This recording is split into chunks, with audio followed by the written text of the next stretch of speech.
Bem, vamos aqui iniciando a nossa primeira aula, onde nós iremos estudar o conceito de tributo. É muito importante que nós prestemos atenção a esta aula, bem como todas, porque nós temos que entender que o nosso vocabulário tributário também será enriquecido ao longo desse curso. Muitas vezes nós chamamos tudo de impostos. O Estado vai aumentar impostos, o governo vai criar um novo imposto, determinado município criou um novo imposto, só que muitas vezes nem são impostos. Às vezes são taxas, às vezes são realmente impostos ou contribuição de melhoria. Nós temos que entender que nós pagamos muitos tributos, mas nem sempre nós pagamos impostos, tá? Ou seja, nós precisamos começar a entender o que significa cada coisa.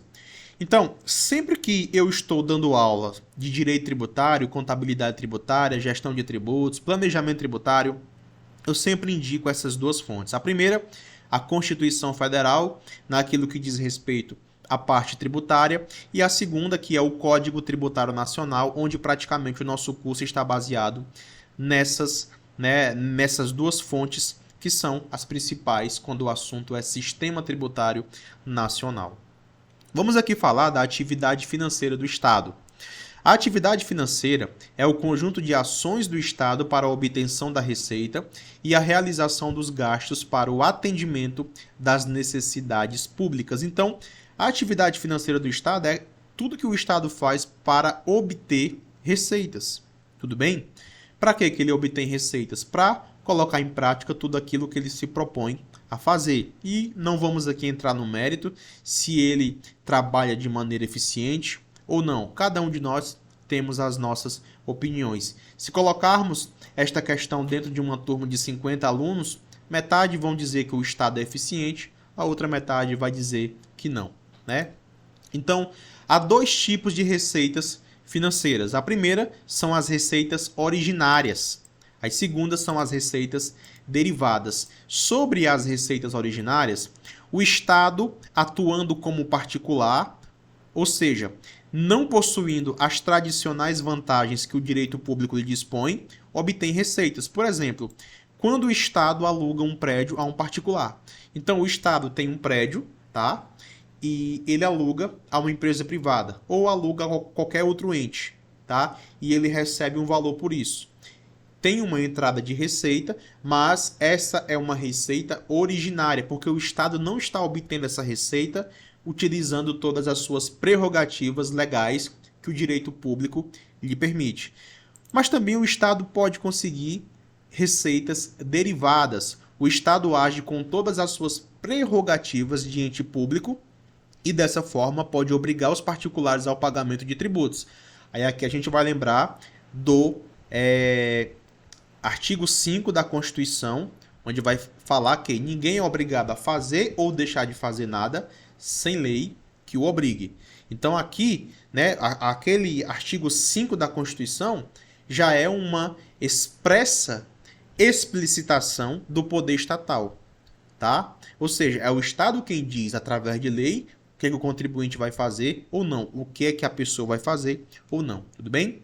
Então, observação, as receitas derivadas mostram-se altamente superiores às receitas originárias, ou seja, aquilo que o Estado arrecada enquanto receitas derivadas, a saber, cobrança de tributos, são sempre superiores àquilo que ele obtém de receitas originárias. É uma coisa bem óbvia, mas eu fiz questão de trazer aqui, tudo bem? Veja, Estado versus contribuinte. Essa é uma disputa que nunca vai deixar de existir.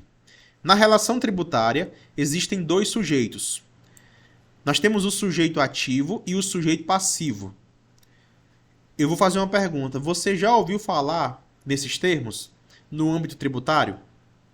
O sujeito ativo é quem tem a capacidade de exigir o pagamento do tributo, que sempre será o Estado, tá? O Estado aqui, eu me refiro enquanto o ente público que tem a prerrogativa de exigir, tá certo? Esse Estado pode ser o município, podem ser os estados enquanto unidades federativas, pode ser o DF, pode ser a União, tudo bem? O sujeito passivo sempre será o contribuinte. Então, sujeito ativo, sujeito passivo. Sujeito ativo é sempre o Estado porque ele pode cobrar, ele pode exigir, ele pode obrigar o contribuinte a pagar o tributo. E o sujeito passivo é sempre o contribuinte. Tudo bem? É por isso que, quando você olha de um lado o Estado e do outro o contribuinte, quem é que é mais forte? Quem é que é mais poderoso? Quem é que tem a máquina estatal na mão? Quem é que tem a tecnologia? Obviamente, é o Estado. E é por isso que surge o direito tributário para regular um pouco a força do Estado. Mas, obviamente, o direito tributário não é utilizado só para regular a força do Estado, mas também para dar algumas vantagens ao Estado. Ou seja, o grande objetivo do direito tributário vai ser com que o Estado e o contribuinte convivam de maneira harmoniosa, sem um passar a perna no outro. Esse é o grande objetivo do direito tributário. E falando de tributo, existe um conceito, tá? Que é o que realmente significa. E nós iremos encontrar esse conceito lá no artigo 3 do Código Tributário Nacional, onde nós iremos encontrar desta maneira: tributo é toda prestação pecuniária compulsória, em moeda ou cujo valor nela se possa exprimir, que não constitua sanção de ato ilícito, instituída em lei e cobrada mediante atividade administrativa plenamente vinculada. Não tem problema, eu sei que você não entendeu nada e faz parte, mas é assim que funciona. É por isso que no slide seguinte eu coloquei aqui essa definição. Tudo bem? Então vamos lá. Tributo. Artigo 3 do CTN. Primeiro, é toda prestação pecuniária compulsória. Por que é compulsória? Após nascer a obrigação de pagar o tributo, não existe a possibilidade do contribuinte não pagar. É uma prestação pecuniária compulsória porque, quando nasce a obrigação tributária prevista na hipótese de incidência, o contribuinte tem que pagar, não é facultativa. Tudo bem? Então, a primeira coisa, está previsto em lei, que nós chamamos de hipótese de incidência, o contribuinte causou o fato gerador, então nasce a obrigação compulsória de pagar um tributo. Então, primeira parte do CTN, tá? Do artigo 3. Tributo é toda prestação pecuniária compulsória. Por quê? Porque depois que nasce a obrigação, não existe a possibilidade do contribuinte não pagar. Em moeda ou cujo valor nela se possa exprimir. Por quê? O tributo deve ser pago em moeda corrente do país. Se eu estou devendo 10 mil reais de tributos, mas eu tenho aproximadamente 2 mil reais em dólares, tá? Eu não vou pagar com os meus dólares. Eu preciso converter esta moeda para a moeda corrente do meu país, que é o Brasil, e pagar o tributo. Tudo bem? Que não constitua sanção de ato ilícito. Ou seja, o tributo não é causado por uma punição, e sim por uma previsão em lei. Eu não pago tributo, nós não pagamos tributo porque é uma punição.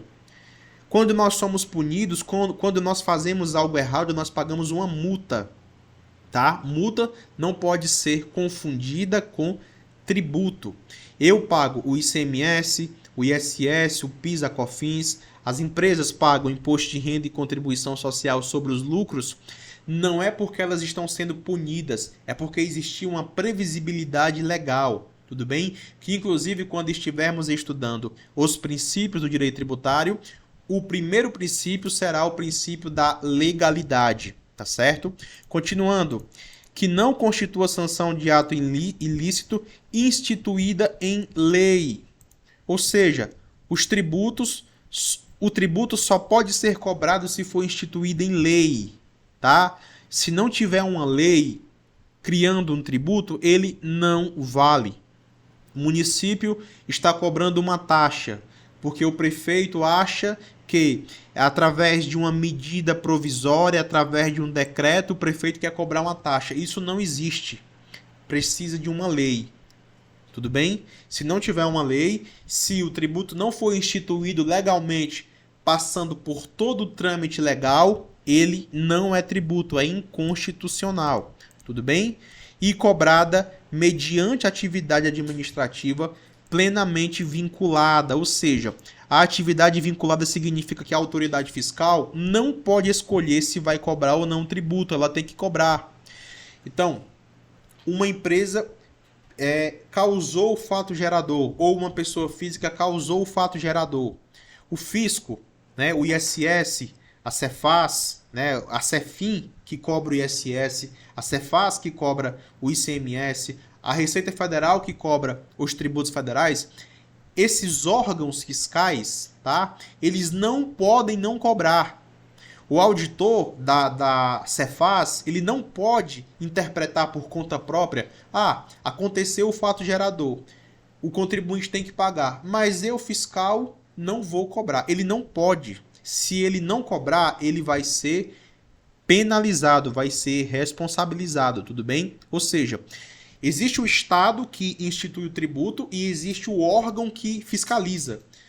Por exemplo, a União institui os tributos federais. Quem é que fiscaliza? Receita Federal. Os municípios instituem tributos municipais. Quem é que fiscaliza? A Cefim, a Secretaria de Finanças dos Municípios. E nós temos também os estados enquanto unidades federativas que instituem os tributos e quem fiscaliza são as Cefaz, as Secretarias das Fazendas. Cefaz, Cefim e Receita Federal, eles não podem simplesmente decidir não cobrar, senão estão cometendo infrações. Tudo bem?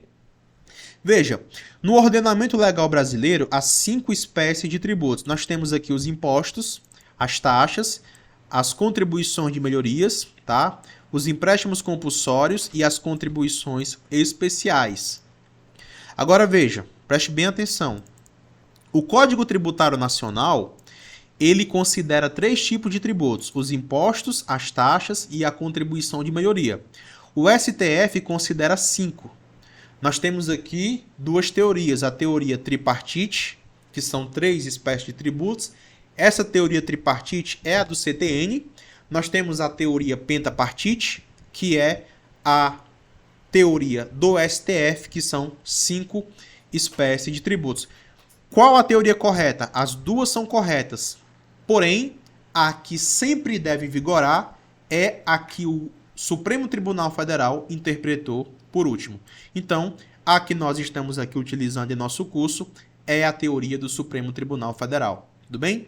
Nesta disciplina, isso aqui é muito importante para você, o nosso objetivo máximo aqui são os impostos, as taxas e as contribuições especiais. Por quê? Porque nós estamos aqui estudando gestão de tributos voltado para empresas, tá? Então, que fique bem claro isso e até a próxima aula. Qualquer dúvida, mande sua pergunta e eu vou responder.